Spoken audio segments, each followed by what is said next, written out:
Welcome to Be Healthy Podcast, the best way to discover practical tips and holistic health information from amazing wellness expert, holistic doctors, healers, and even real people with incredible health journey to inspire you to become the best version of yourself. I'm Anna Marino, a self-healing specialist, physical therapist, best-selling author, and public speaker. I heal myself from chronic pain before, and I know you have the power to heal yourself too. And today we will be talking with Erin Gagne, and it's such a pleasure to be here with you. Thank you so much for joining us today. Thank you, Anna. Thanks for having me. I'm excited. Yeah, wonderful. Then today we're going to be talking about mold and environmental toxicity. And I guess let's start with why is that important? I feel like a lot of people don't even know that that's a problem. A lot of people are not even aware how toxic and how much environmental and mold affect our health. Let's get started with that question first. Can you tell more about that? To give you kind of a little bit of background why um I guess why I got involved in it. I try not to be involved in it, but it seems to follow me everywhere. When I became a nurse practitioner, I studied under several different doctors. I completed a fellowship in functional medicine, and then I went on to practice with a company called Body Logic MD, where we specialized in hormones in Charlotte, North Carolina. And my physician, she was affected by mold at some point, so it was really important to her to treat those patients. And I really knew nothing about it at the time. And I started learning about it. I studied under Dr. Richie Shoemaker, who was one of the first people to really realize that mold exposure and chronic Lyme could have a big impact on our health. And he kind of coined this term, chronic inflammatory response syndrome. So I started treating a lot of patients with mold exposure, whether that was environmental or they had been bitten by a tick before. So it was more of a chronic inflammatory response syndrome. And then I switched jobs and I got away from it because it was quite challenging. But unfortunately, I had my own personal experience. I lived in a moldy apartment and I started having shortness of breath, like difficulty getting to the top of my breath, which was something very different for me. I was always getting headaches and I couldn't quite figure that out. And when I moved out of the apartment, I was okay until I was exposed again in one of my offices. And that's when my Hashimoto's kind of got out of control and I wasn't able to heal it. My antibodies actually went up to 6,500 at one point. And that when I tested, finally, I did a mycotoxin test. I was filled with aflatoxin and different kinds of candida. So my own personal interest was that, it was something I never really thought of, but it made me very ill. It flared up some autoimmune diseases and it caused a lot of symptoms that most physicians don't know how to treat. And so if you lived in an environment at some point but never treated it, it can affect you years down the road. And there is a specific population, about 25% of the population, that is affected by mold, meaning, you and your husband could live in a house and you get really sick and he's fine and he's like, you're crazy, what's going on? And I just happen to be one of those percentages. So that's kind of why it's really became a thing for me. And then I just keep learning more about it. And I live in the South and I can't get away from it. Yes, we do get a little bit more of the mist and the mold around this area for sure. Yes, it's quite damp here. Yeah. Tell us a little bit more about your journey as a practitioner. I know you start as a nurse practitioner and you also do functional medicine. Like, tell a little bit more about your background that people that are listening can understand, like how are you an expert and all Yeah. these experiences, beautiful stories that you have helping people with those problems as well. Yeah, so I started out, I've been in healthcare over 20 years. I started out as a ICU nurse. I did open heart surgery. And that's when I realized that, it's very tertiary. You can't really talk to people about changing their lifestyle when they're post-heart transplants. Like at that point, we've kind of missed the point there. So I knew I wanted to be a nurse practitioner to kind of get more into that primary preventative setting. I did a lot of different things as a nurse practitioner.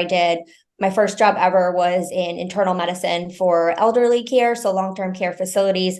And again, it kind of felt more like I was really doing tertiary care. It was kind of people that were towards the end of the life, which is very important work, and I have a soft spot for hospice, but not what I envisioned doing. So then I kind of moved into chronic pain management, but physical medicine, doing more things like stem cell and PRP for joint pain, whatever, soft tissue issues, any kind of thing. So that's where I was introduced to hormones. I did a weekend course, and I fell in love with it, and it was just like everything made sense. I'm like, why aren't more people doing this? But I actually steered away in another direction. I did aesthetics and skincare for a long time. And then I had my own illness. I was diagnosed with ulcerative colitis and Hashimoto's within a year of each other. And I really was just not given any real guidance by the healthcare system, just kind of like, you're going to be on this medication for your life. We're going to cut your colon out in a year.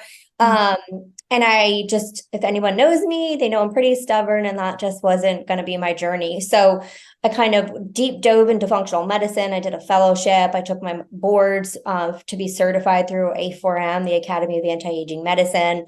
And through all that, I was able to heal myself, and had a couple other jobs that I really still felt limited as a practitioner. So I ended up opening my own practice, and now that's what I do today. And I get to treat anything I want, which is why the mold keeps coming up, because it just is such a big issue. So here we are. Getting more and more common. And I think now that we are Yeah. bringing some of the awareness of like, oh, there is such a thing as toxicity from environmental and mold. Yes. I think people are starting to finally kind of like realize and putting the information together, because like you mentioned, the health community sometimes don't know about it. Then Right. that's a really beautiful journey that you being on it. And I love that you also had your own story. I had my own experience as well. And I feel like it takes us to a whole nother level of deep passion to what we do it when we actually went there, done that, and know the challenges of being on the other side, and knowing also that it's possible to heal. That yes, there is a problem. Yes, it's getting more common, and it's also possible to heal ourselves and feel better, and have that transformation as well. Yes. Yeah. And you can, when you truly say, I understand how you feel, you actually do. And people Exactly. relate to that more. So, yeah. Absolutely. Yeah. Then let's start with the toxicity, the environmental toxicity. Like, can you tell us about like what are the things that you see that could be like the most toxic? Yeah. There's a lot of different things. Like, we can talk kind of first about toxins that disrupt hormones, because that's one of the biggest things I talk about with my patients. Because even though we're on hormones, if you're getting a lot of toxic exposure that are things like endocrine disruptors, hormones still are not going to work well. So there's things, let's first start like in the bathroom, like first thing in the morning, right? Your toothpaste, if it's filled with fluoride, that's a big endocrine disruptor. So that's something to look into, a fluoride-free toothpaste. Your skincare, what you put on your skin, trying to do hormone-friendly skincare. We recently brought on a line called Clear Stem. That's anti-aging but hormone safe, and that's really important to us. So your skin's your largest organ in how you detoxify, right? Your shower head, filtering your water, right? A lot of people complain about broken hair being dry.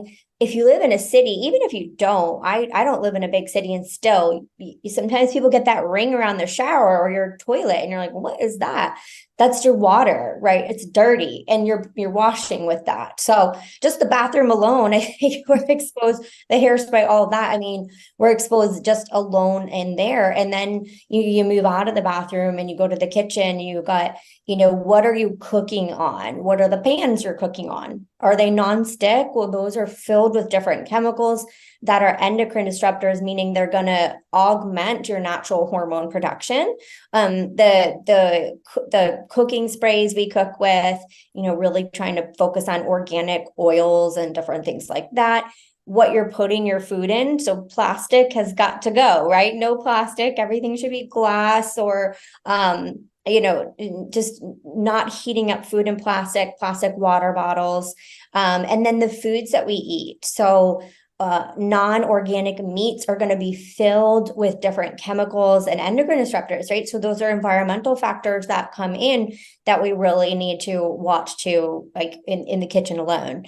And then we kind of go into the water we're using to wash off the food. So if you're buying all organic food, but then you're washing with unfiltered water, Like, what's the point, right? Mhm. Our water system is filled with chloride, fluoride, bromide. Those things are really big, what we call haptogens, and those disrupt the thyroid significantly. So that's like the number one thing. If you have a thyroid disorder or Hashimoto's, you've got to have clean water. That's really important. Also, people that are on different medications like SSRIs and statins, that's getting dumped back into our water. So you're consuming that, right? And I Mhm. have so many patients that are like, I don't want to take those medications. I'm like, well, if you're drinking dirty water, you are in a way. And I'm going to tell you the filter on your fridge is not enough, right? It's just not. So that's really like the kitchen and the living area. And then of course, like looking for our air too. I think majority of the different studies show that the quality of air inside of our home is actually dirtier than outside. So we're actually exposed to more toxins. It's pumpkin spice season. So those candles, those air fresheners, terrible, toxic, right? But there are other alternatives we can use, but those are really bad ones. So I think environmental inside the house, those are big ones. Then, of course, when we step outside and we're, wanting our lawns to look really nice and we're spraying with different things to grow the lawn or kill the weeds like Roundup and glyphosate, those are all chemicals too. So it is inevitable that you're going to be exposed on a day-to-day basis. So the question always is, can your body keep up? Most people can, but you will get some of those people who are so burdened by inflammatory foods that their body can't keep up, or they have autoimmunity and their bodies can't keep up. And that's when it starts to become a real issue. And I say that because I don't like people to live in fear, like, oh my God, Mhm. like, Mhm. Mhm. all these toxins around me. Most people can keep up with that. That's not a permission slip to be like, let me have all the toxins. But it is saying that, we can't avoid all of them. And our bodies are designed to keep up with that. Right. Absolutely, absolutely. And I think it's also like when you start having this awareness, is also the small choices adds up, right? If you just say, Yeah. okay, I'm not going to use Roundup on my lawn, I'm not going to, like, I always go for smell and color, like Yeah. take it away anything that have smell, take it away anything that have, like, look for clear product, Deodorant. Yeah. Oh, like the yeah. shampoo, the detergent, the laundry detergent, like those things are simple. There are Yes. many options that you can find something with no smell, no color. Don't Yep. bring anything that's artificial smell into the house, like candle is a big one of that. Like you can use essential oils as standard. You can put a diffuser. You can still get some of the more Yeah. natural version. And those are simple things that we can do.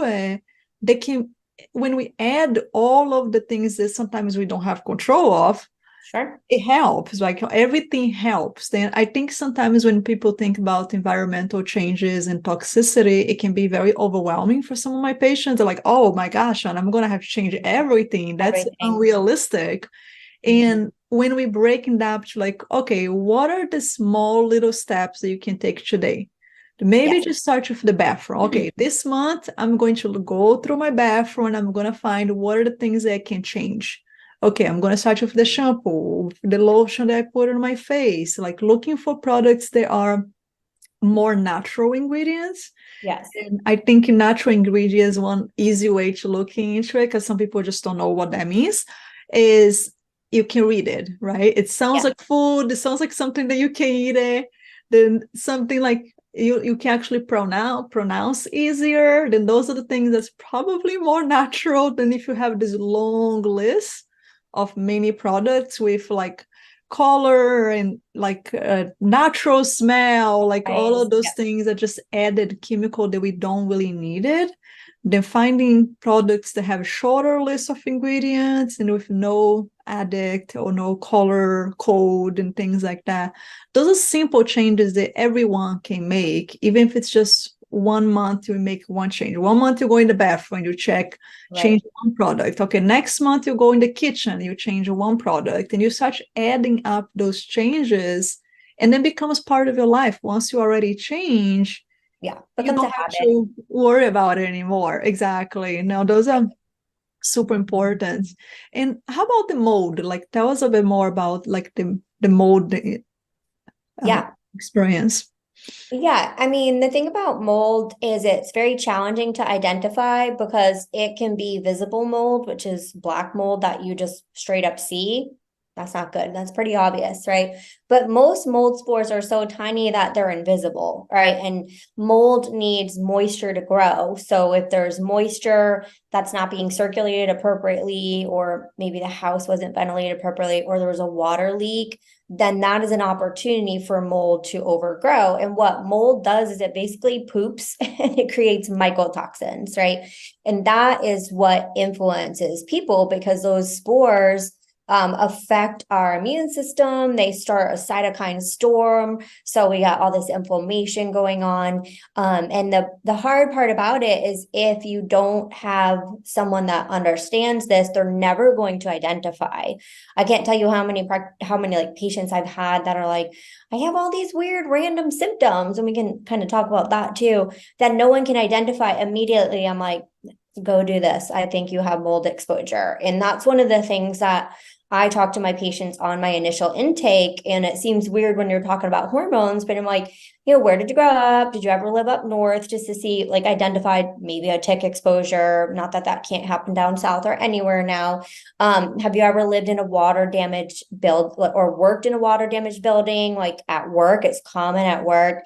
Or have you ever had a water leak in your house, whether that's a dishwasher or the washer dryer, or do you see moisture all the time on your windows, right? That's a good identification that something is wrong. But you're not always going to visibly see it. So people are like, oh, I have a brand new home. It's fine. Just because you have a brand new home, construction now is really messed up. That does not mean that your home is clean.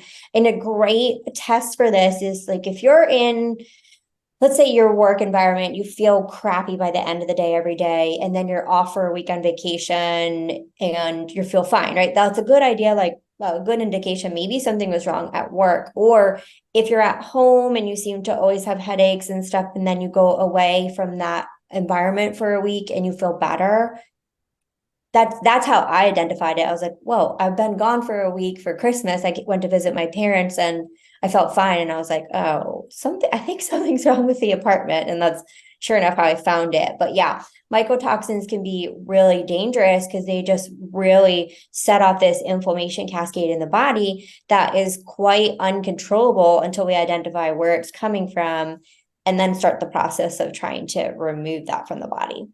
Absolutely.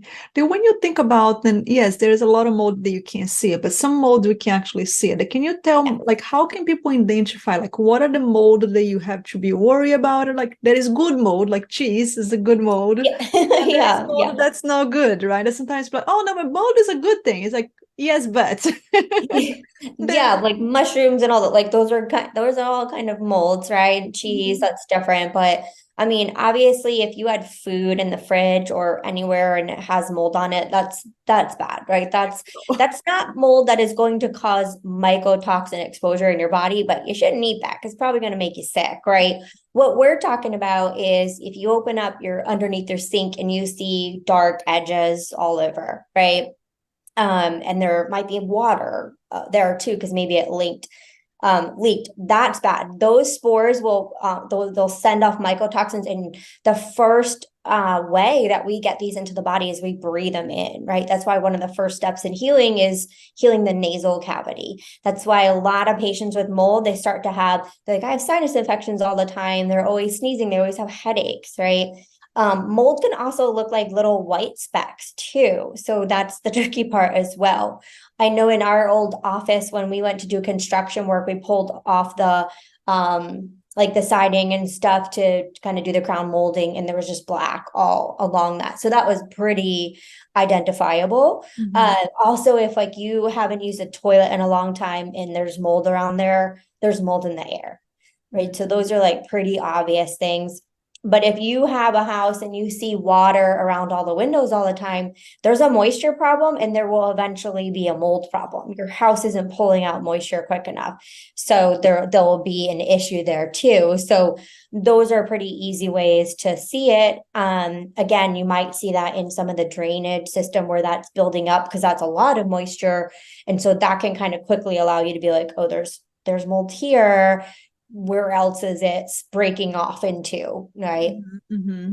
How about when it becomes on the shower? Like a patient was asking me about that black mold that kind of, I don't know, it's such kind of build up from the soap or just for the condensation. Would that be considered mold as well from that toxicity that we're talking about? It?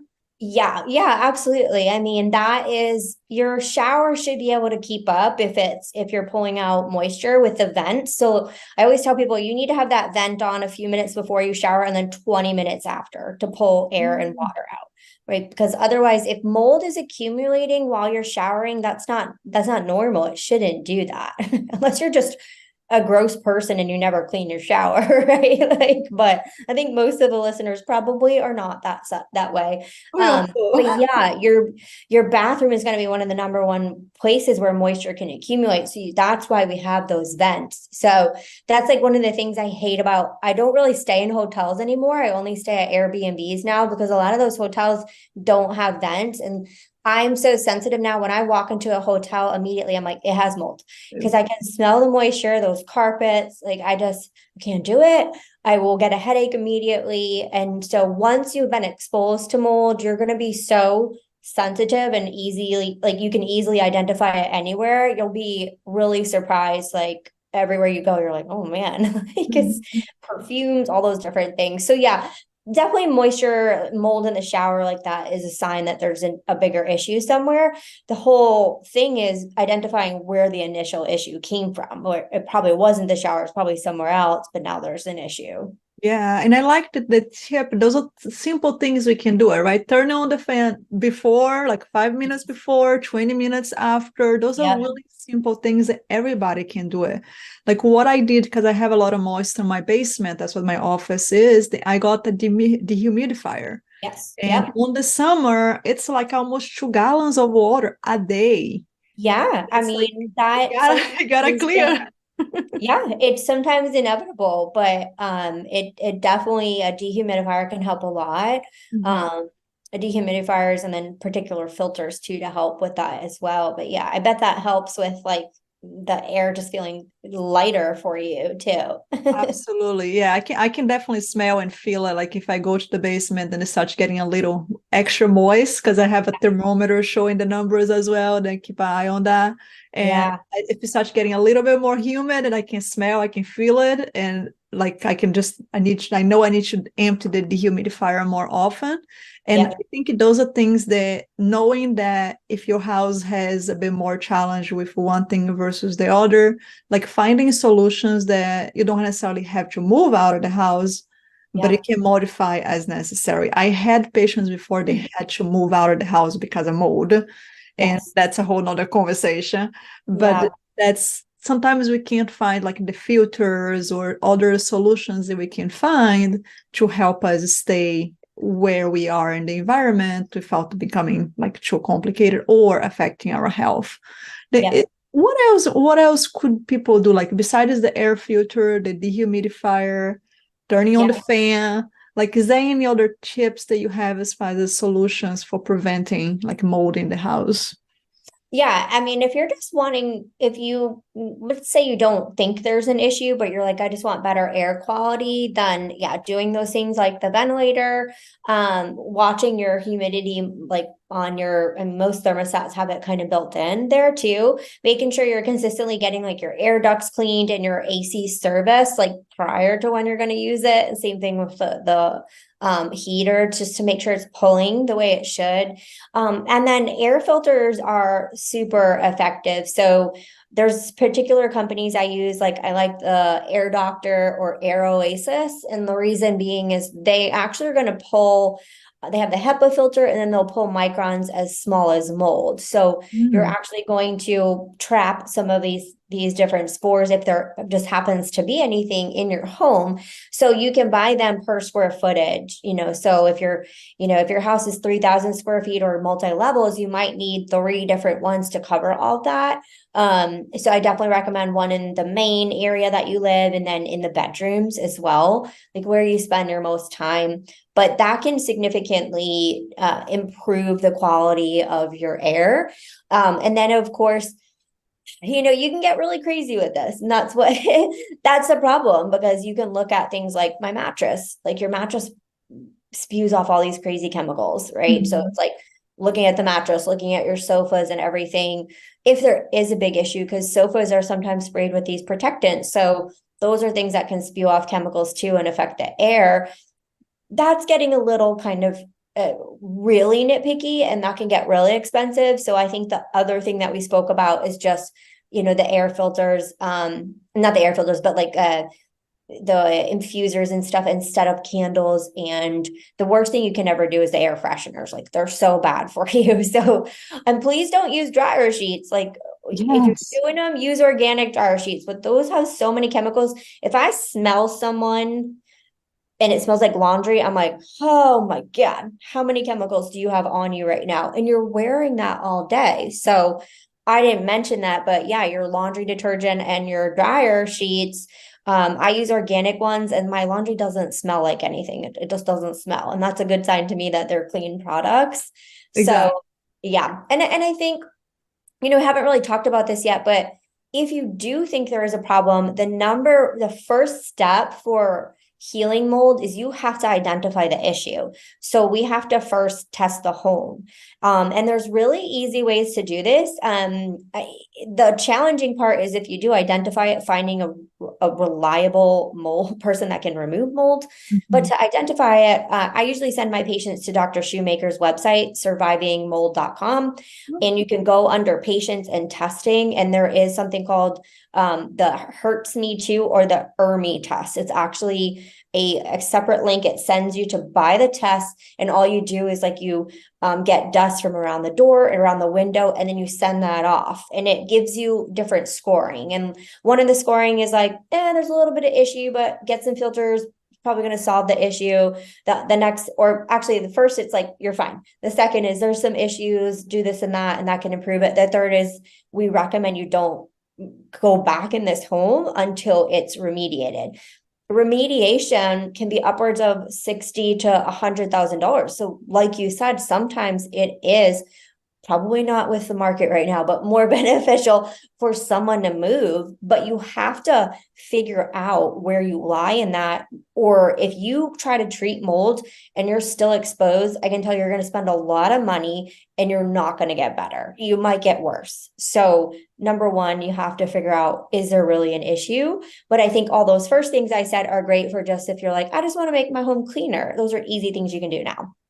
Exactly. I think that's really important for people to realize that when we talk about the environmental component, is like those are the things that just preventive, right? Like we wanted to, like I talk about the cup of water, like we have this inflammation. Like if we have really low inflammation, we good, and then we build up, build up, build up, and then the cup overload, and then you cannot tolerate anything else. Then we want to keep Exactly. Yes. as much as possible. Those are more preventive things. And that is the point where you're like, okay, now I'm really having symptoms. What can I really do about it to eliminate? And I love how you say find the root cause, because it doesn't matter how much treatment you're doing, how much good supplement you're doing. If you're going back to the home that's full of mold, of course you're not going to get better. And that makes so much sense. And thank you for those references. If you can send it to us, the link, Yeah. add that to the show notes. Yeah, the Surviving Mold website has a ton of resources for, it's called Surviving Mold for a reason, right? For patients that are going through that. And there's a ton of information on there, as well as like, do I have mold? Like, what are the symptoms? Which I think we should talk about that a little bit more, is what are the symptoms? And some of them that I mentioned is like upper respiratory. So colds all the time, headaches all the time, just feeling like nasally all the time. It's like a upper respiratory infection. A big one is going to be shortness of breath, or feeling like you can't get to the top of your breath, which is like a new thing for you. Not so much like exercise intolerance, just like straight up when you're talking, just like really feeling like you can't catch your breath. That's a big one. There's things that throw off different electrolytes and imbalances and sodium potassium chain in the body. So people can get random static shocks. Like that's a big one that we hear, or feel like pinprick needle point pain in their extremities or just around the body. Fatigue is crippling because the mitochondria is destroyed with mold. So, and Lyme disease. So, I mean, these people are just absolutely exhausted all the time. It's very challenging because, you know, a lot of these patients are diagnosed with like fibromyalgia and chronic disease, chronic fatigue syndrome. And I'm always like, well, why? You don't, that's not a disease. Like it's Mhm. not, it is a symptom, right? So what's the root cause? And a lot of this can be mold and Lyme. Um, Joint pain is super common. Hormones are going to be really thrown off. So some patients may miss their cycle altogether or be having really heavy cycles. It does cause increased gastrointestinal permeability. So gut symptoms, whether that's diarrhea or constipation. And then, of course, the gut is leaky. So a lot of patients get something called mast cell activation, where they're just like, they'll eat a food and then head to toe hives. And that never happened before. You don't develop allergies in your 30s and 40s. Like that something else is going on. But those are kind of some of the biggest ones I see. And I mean, it is, I will say, like I have seen people, it is just absolutely debilitating. Like it absolutely ruins their life. It ruins marriages because one person's sick and the other person's in the same environment and they're like, what's wrong with you? You know, anxiety, depression, all of those symptoms, disrupted sleep. So like I was saying to you, a lot of these symptoms cross over with some hormonal imbalances too, right? So all you have to go to someone who can identify and be like, well, you have some hormonal issues. Let's fix them, but then also be able to be like, I think there's a bigger issue when you're not getting better, right? And that's often what happens. Absolutely. Yeah, I think that was a really good key there because a lot of those symptoms can be a lot of things. But Yes. I feel like when you're doing something and it's not working the way you expected, and you have, Yep. I like how you said like those random symptoms. It's just a random. It doesn't make sense. It doesn't. Like I call like it doesn't follow the book, right? It's like Correct. we look at the book and look at the patient, and it doesn't follow the way we expect the person to respond or to get better or to the symptoms is not really fitting a pattern. Then I think when we start looking at those things, I think considering the idea of like, okay, let's at least rule out mold. It sounds like a really important step that can make an impact for everything else. Then, and that's really important there. Yeah. Then I guess the next question is like, okay, if you do identify that you have mold, or if you have environmental toxins, and with environmental, with the laundry detergent, that's a very common that I see people like this, sometimes they get itchy or they're feeling like allergic reaction or eczema, like they can Right. change the laundry detergent. That's like a simple solution for, but Modifiable. Yeah. right, modify whatever you feel like it's causing the reaction, especially skin. Yeah. But with mold is a bit more complicated. And like, what are like the treatment options that is out there? Like if someone starts getting those symptoms or they do get tested, they do identify, what can they do for their health to get better? Yeah, I mean, what the first thing is obviously if you identify it in the home and it's a matter of you're able to still live in the home, then you got to get those filters in right away, right? So get the filters in because if you don't do that to clean up the environment some and find the source of the mold in the first place, whether that's a leak or something, then it's going to be a much longer journey. So identify that. The first thing I usually do with patients is first set expectations and let them know this can be years for us to working together for it to heal. My hope is always for them to get better along the way, but it really depends. Like everyone's different. And this is not a simple, easy thing. Again, there could be re-exposure. There's a lot of variables to it, but the first thing I do is that you want to treat the nasal passages, right? So usually I do either Silvadene or different kind of nasal sprays, nasal lozenges, or certain kind of essential oils in it that clear the bacteria. So that's the first source of nose, right? Exposure, right? When you breathe in the air. So we need to work by clearing the passages. So I start with that. While I get different things on board, like first opening up lymphatic pathways. So I use supplements to make sure that they can drain and get rid of things before I start pulling things out, because we both know that feels really bad if there's nowhere for anything to go. So the Yes. things that patients can do to start getting the movement ready is dry brushing is amazing, sweating. So whether that's like sauna or lymphatic massage, I will say for people with lymphatic massage, sometimes that can be too intense in the beginning because it kind of is like, woo, those toxins just go free. Too So I fast. like the dry brushing. I like the lymphatic massage. I also love castor oil packs. That's really helpful to get the liver going. So making sure you got places for these to go, you got to be pooping. Mm. Because if you can't get things out of the body, then that's an issue. So I make sure those things are right. And then I start the binder. So if you read any of Dr. Richie Shoemaker's work, he does something called cholestyramine, which is actually made for high cholesterol. I find it very intense. It backs people up. They got to do it like multiple times a day. So I use different binders like zeolite clay, zeolite. I like one from charcoal. I like one from Orthomolecular. It's called Z binder. I use that often, and I dose it multiple times throughout the day. An important thing too is, if you're going with a practitioner to identify, is there candida, which typically when there's mold, there's candida and yeast. So treating the yeast with antimicrobial, so I use things like olive leaf extract and different candida blends from, companies like Orthomolecular, Designs for Health, just physician grade supplements. So the first step really is opening up pathways, then getting it out, right? Then we kind of have to go back in and do some like thymus repair, the thymus gland, because that is your immune system. So repairing the immune system, getting the mitochondrial back and working, different supplements we can do there. And most of all I do is herbal. Sometimes I use some prescriptives if the candida is really bad or the immune system's really out of whack. And that's how we start to repairing the mitochondria, repairing the immune system, making sure the gut is no longer leaky. And that's when the patients start to feel better, right? And sometimes along the way, I'll already have them on hormones just so they can feel somewhat like human while we do all the other things. And then they usually end up needing less hormones because their body's finally responding to them. So it's quite a process. But again, there's a lot of things that you can do along the way to help detoxify the body that is going to improve how you feel on a day-to-day basis. Yeah.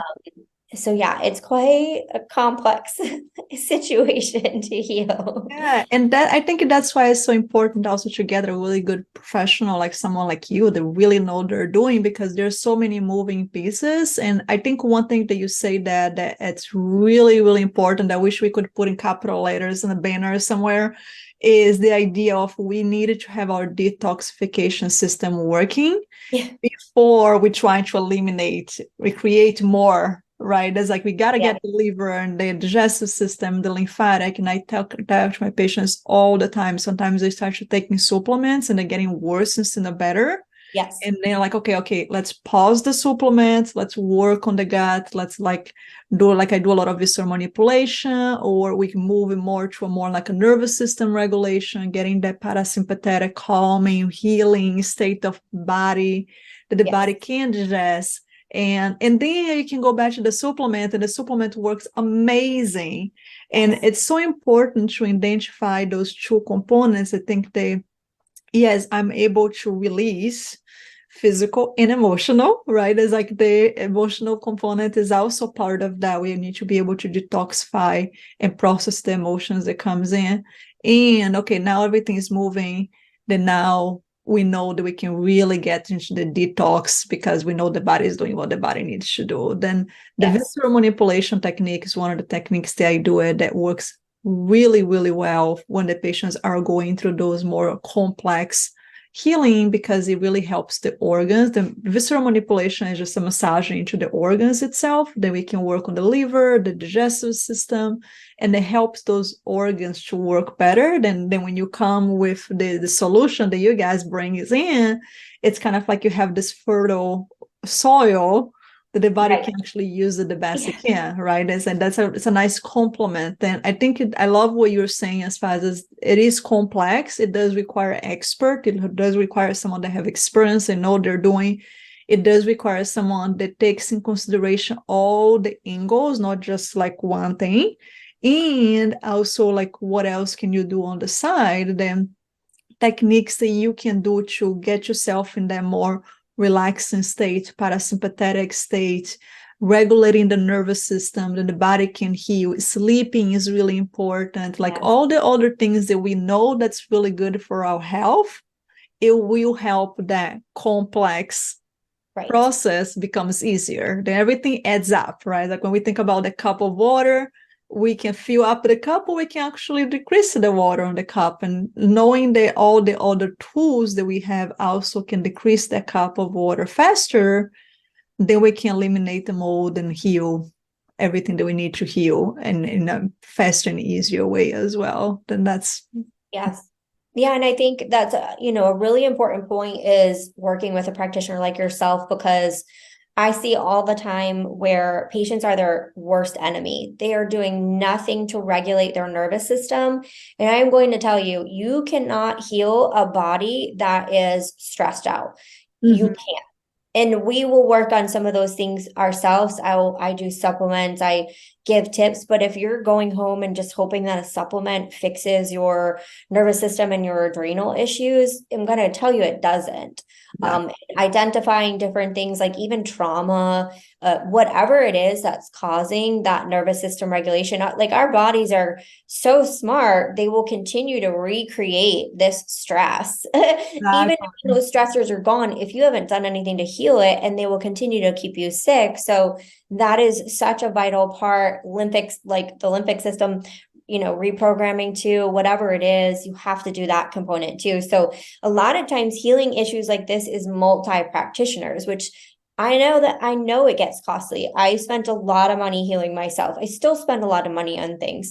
But I know it takes multiple people to keep the body where it needs to, or heal the body. And so just that is something that you have to be kind of prepared to do. Yeah, absolutely. That's one of the things I love about this podcast, because it allowed me to meet all these wonderful practitioners, because we work better We need together. people. It takes a village. It takes a village for sure. Absolutely. Then what are 3 tips that you wish all your patients knew to improve their health? Yeah, I mean, I think I keep it really simplistic, and these are things that you can do today, like right after you listen to this. So clean water, clean air, clean food. So number one, clean water. Get yourself a water filter system, whether that's one that you put on the faucet, or a countertop one. There's like the Berkeley. There's a lot of different ones that you can look into, but make sure it has, that filter in it. I like go and take a cup of water from my fridge, and then I take one from my water filter, and I taste the difference, and it is incredible. And that's going through a filter in my fridge. Like it tastes like metal. Yeah. So it makes a huge difference. If you don't think it does, I promise you it's a great investment. Most of those countertop ones are like $300. It's one time, you replace the filter every 6 months. So it's totally worth it. So clean water, clean air, get those air filters. I love, again, the Air Oasis or the Air Doctor. Those are really great brands. There's also Austin Air, which is a really great one. So Thanksgiving's right around the corner with Black Friday. So stock up then. That's a great way to do it. And then clean food. So this is most important. And I think before I really got involved in all these environmental things, like when you're young and dumb, you're like, it doesn't matter. And I'm like, why would I buy organic food? It matters. Our food system is so broken. It's stripped of minerals, it's stripped of nutrients. It is sprayed with glyphosate. So those organic foods are going to have less of those pesticides on them. I say less because can we really be sure it has zero? I don't know. So buying organic fruits and vegetables, or following the clean 15, dirty dozen. If you can't afford to buy everything, I understand. I strongly, this is my opinion, it's not right, it's not wrong, but I believe everyone should be gluten-free because of the way our gluten is processed in the US. It is sprayed with glyphosate. Glyphosate is a carcinogen. It causes increased intestinal permeability and damages the intestinal lining. So it's not that everyone is walking around with celiac disease. It's that it's processed to be inflammatory, and it really affects us. And then your meat, you have to be getting organic, grass-fed, grass-finished beef, organic chickens. Your eggs should be organic. Those are the things that really, really matter. So I think if anything, those are the 3 things you could start doing like today. Absolutely, I totally agree. Just a little tip, one of the water filter that I found it called Zero Water company, and they have like a really good filtration with like third party science, and that's more on the inexpensive side with the filter. But I totally agree with you with the water. Like if I go to someone that have a Brita or like water in the refrigerator, the water tastes so different than the water that Yes. to my house once you get used to, and that's the thing, like when we create those new habits, neuroplasticity, it Yep. becomes normal. And then you actually, when you go to do things that it's not as good for you, you can actually feel the difference. And those are really good tips. Thank you so much for sharing that And with us. one thing I didn't mention is coffee is the most pesticide sprayed crop, and it is grown basically in mold. So make sure you're getting an organic, certified mold-free coffee. That is a big one. Absolutely. That's a really good as well, for sure. That's been wonderful. Thank you so much for all the information, the wisdom that you share with us. And I Of know that course. all the listeners can't wait to talk to you and on their mold and make sure they get like getting better with the hormones in their mold. Then what would be the best way for the listeners to contact you? Yeah, probably easiest to go onto our website. So it's Revive Wellness, REVIVE Wellness, SC, like South Carolina.com. And you can kind of see what we do on there. And you can also just click the contact button, and that will go right to my assistant and just say, I heard about Erin on a podcast. I was wondering if she's able to see me.